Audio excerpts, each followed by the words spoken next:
মানুষের প্রতি আগ্রহ কমাতে শিখেছি।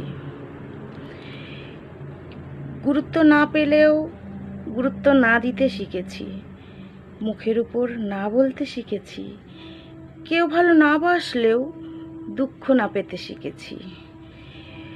কেউ অবহেলা করলেও তাকে নিয়ে উপহাস করতে শিখেছি। মিথ্যে বলছে জেনেও মিথ্যেটাকে সত্যের মতন করে শুনতে শিখেছি। কেউ অপমান করলেও তার দরজায় কড়া না নাড়তেও শিখেছি।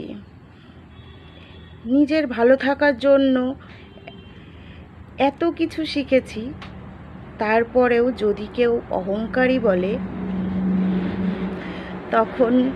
তখন তাকে পাত্তা না দিতেও শিখেছি। দিনকালের সাথে সাথে নিজেকে আপডেট করতে হয়, নিজের মুড চেঞ্জ করতে হয়, নিজেকেও ভালোবাসতে শিখতে হয়।